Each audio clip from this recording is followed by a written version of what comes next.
Assalamu alaikum students. How are you? Today we start our next chapter, law. First of all, we know about the meaning of law. What is law? The term law is derived from the German word lag, meaning fixed or evenly. The word law has different connotations in respect of its use. کہ term لا جو ہے وہ قدیم German لفظ log سے اخذ کی گئی ہے اور جس کے معنی ہیں جامد اور ہموار چیزوں کے. ورڈ لا جو ہے اس کے جو ہے مختلف مفاہیم یا معنی جو ہیں وہ ہیں یا یہ مختلف معنوں میں استعمال ہوتا ہے. وہ معنی دیکھتے ہیں. Physical law for example signify fixed and eternal rules which are subject to no change. طبعی لا یا فزیکل لا ایسے ہوتے ہیں جن کے اندر تبدیلی نہیں ہو سکتی اور وہ اٹرنل اور فکس ہوتے ہیں یعنی ابدی اصول ہوتے ہیں. The principles that regulate human conduct from moral point of view are called moral laws. اور ایسے لاز ایسے قوانین جو کہ انسان کے اخلاقی رویے کو منضبط کرتے ہیں وہ اخلاقی لا کہلاتے ہیں یا moral laws کہلاتے ہیں. Social laws point out the importance of prevailing customs and traditions. اور جو معاشرتی یا سماجی لا ہوتے ہیں وہ انسان کے کسٹمز اور ٹریڈیشنز یعنی رسم و رواج کی اہمیت کو بیان کرتے ہیں. In political discussions, the term law implies rules and regulations enforced by the state. اور سیاسی مباحث میں ٹرم لا جو ہے وہ ایسے اصول و ضوابط کو بیان کرتی ہے جسے ریاست نافذ کرتی ہے. In every society there exist rules that regulate human conduct. Such rules may be reduced to writing or may flourish in the form of customs backed by the force of public opinion. ہر ریاست میں جو ہے وہ ایسے rules ہوتے ہیں جو کہ انسان کے رویے کو منضبط کرتے ہیں. ایسے رولز جو ہوتے ہیں وہ لکھی ہوئی صورت میں بھی ہو سکتے ہیں یا پھر وہ رسم و رواج کی صورت میں بھی فروغ پا سکتے ہیں اور ان کی پشت پر جو ہے وہ پبلک اوپینین ہوتی ہے یعنی رائے عامہ ان کی پشت پہ ہوتی ہے. But these customary rules are transferred into laws when state gives them legal recognition and take the responsibility to enforce them through coercion and by all other sources or its disposal. لیکن جب یہ رسم و رواج ہوتے ہیں انہیں قانونی طور پر ریاست تسلیم کر لیتی ہے اور ان کو طاقت کے ذریعے جو ہے وہ نافذ کرنے کی ذمہ داری لے لیتی ہے تو یہ رسومات یہ رسم و رواج جو ہوتے ہیں وہ رسمی قانون بن جاتے ہیں. Now we read about the definitions of law. Definition 1 ہے یعنی پہلے نمبر پہ اس کی جو ڈیفینیشن ہے وہ دیکھتے ہیں. Woodrow Wilson defined law as that portion of the established thought and habit which has gained distinct and formal recognition in the shape of uniform rules backed by the authority and power of government. کہ قوانین جو ہوتے ہیں وہ ایسے مسلمہ افکار و عادات کا وہ حصہ ہوتے ہیں جنہیں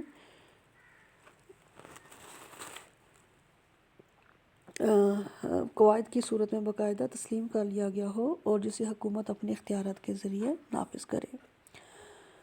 green the system of rights and obligations which the state enforces. کہ قانون حقوق و فرائض کا ایسا نظام جسے ریاست نافذ کرتی ہے. Salmond, the body of principles recognized and applied by the state in the administration of justice. قانون ایسے ضابطوں کو کہتے ہیں جو انسانی سرگرمیوں کو منضبط کرنے میں صرف ظاہری انسانی افعال سے ہی سروکار رکھتے ہیں اور انہیں مخصوص بااختیار ادارہ جو ہے وہ نافذ کرتا ہے.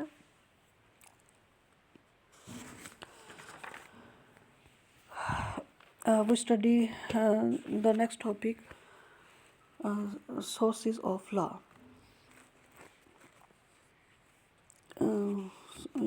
یعنی قانون کے جو ہے وہ ذرائع کیا ہیں، قانون جو ہے وہ کہاں کہاں سے اخذ کیا جاتا ہے. First question of the chapter, sources of law. We study now about it. A closer study of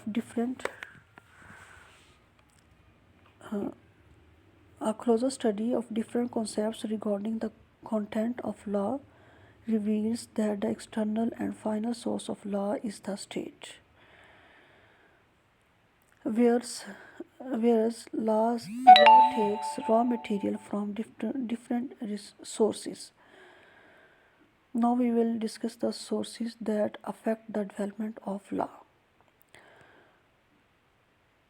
لا کے متعلق مختلف نظریات کا جائزہ لینے کے بعد جو ہے وہ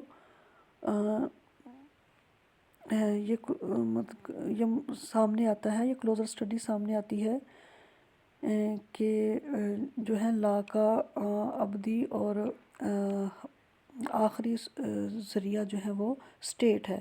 یعنی اسٹیٹ جو ہے وہ لاز کو بناتی ہے، لاز کو بنانے کا آخری اور حتمی ذریعہ جو ہے وہ اسٹیٹ ہے، جبکہ یہ اپنی را میٹیریل جو ہے یہ مختلف ذرائع سے حاصل کرتا ہے.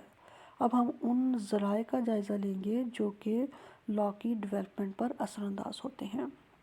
According to Professor Holland, these are usage, religion, commentary of jurists, adjudication, equity, and finally legislation. Number 1, usage یعنی رسم و رواج. They are called also customs. Number 2, religion مذہب. Number 3, commentary of jurists قانون دانوں کی یا قانونی ماہرین کی آراء. Number 4, adjudication عدالتی فیصلے. Number 5, equity یعنی عدل. And finally اور آخر میں نمبر 6 پہ legislation قانون سازی. Now we read them in detail. Number 1, usage اور customs یعنی انہیں کسٹم بھی کہہ سکتے ہیں، رسومات ان کو اردو میں کہیں گے. Usage اور customs had been the most primitive form of law. In the ancient society, in the absence of established political authority, usages were the most effective regulating force. کہ یہ رسم و رواج جو ہیں وہ لا کی ابتدائی شکل ہیں. لا جب جو تھا وہ ابتدائی طور پر جو ہے رسم و رواج سے اخذ کیا گیا. ان دا اینشینٹ سوسائٹیز پرانے زمانوں میں in the absence of established political authority جب کوئی سیاسی اتھارٹی جو ہے وہ باقاعدہ طور پر اسٹیبلش نہیں ہوئی تھی تو اس وقت جو ہے usage were the most effective regulating force. لوگوں کے رویوں کو منضبط کرنے کے لیے یہ رسم و رواج ہی سب سے مؤثر ذریعہ تھے. They commanded paramount position to an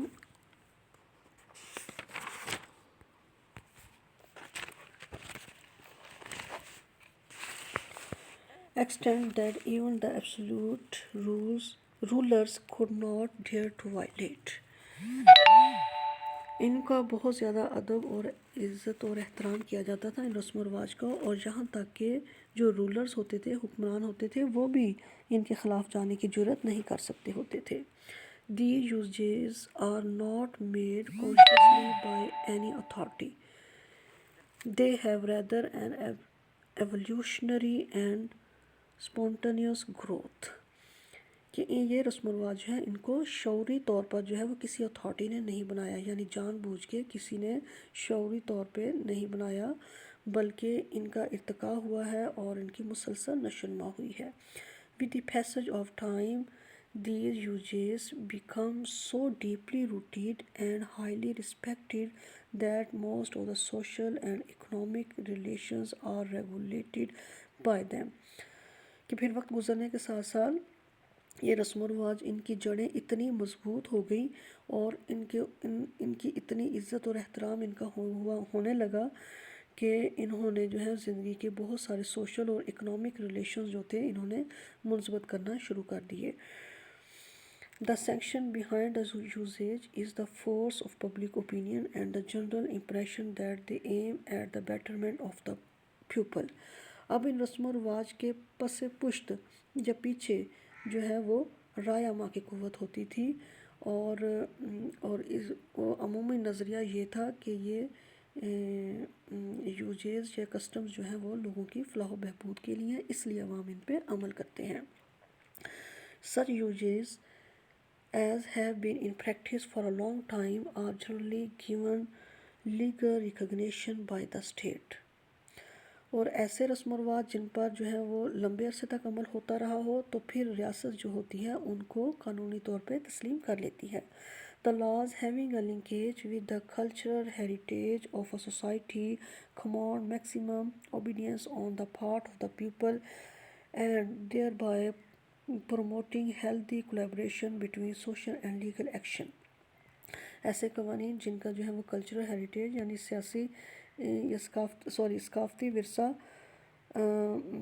society کے ثقافتی ورثے کے ساتھ تعلق ہو، ایسے قوانین جو کہ سوسائٹی کے ثقافتی ورثے سے لنک کرتے ہوں، ان کے اوپر جو ہے وہ عوام جو ہے بیشتر عوام یا زیادہ تر عوام جو ہے وہ ان کے اوپر عمل کرتے ہیں، اور اس طریقے سے یہ سماجی اور قانونی نظام کے دوران جو ہے وہ ایک ہیلدی اشتراک ہوتا ہے۔ In modern democratic societies, usage are also given full weightage in legislation۔ جدید جو ریاستیں ہیں، جمہوری ریاستیں ہیں، ان کی جو قانون سازی ہے ان میں یہ جو رسم و رواج بہت زیادہ اہمیت رکھتے ہیں۔ British common law for instance is based on the usages being acted upon by English people for the last many centuries, and the state courts have fully honored these usages۔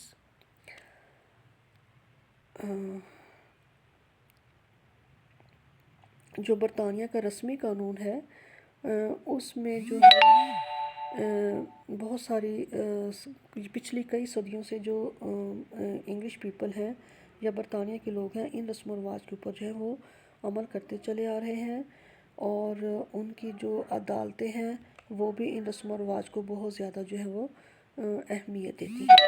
Constitutional conventions of the British political system provide an other illustration۔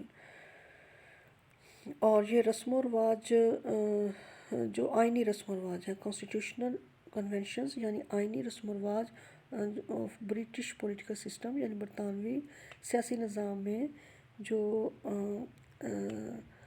آئینی رسم و رواج ہے یہ بہت زیادہ اہمیت رکھتے ہیں۔ These conventions played a pivotal role in shaping the democratic structure of the English society۔ In convention نے جو ہے وہ برطانیہ کے جو سوسائٹی ہے، انگلش سوسائٹی ہے، اس کے جو جمہوری نظام ہے اس کو شیپ دینے میں اہم رول ادا کرتی ہیں۔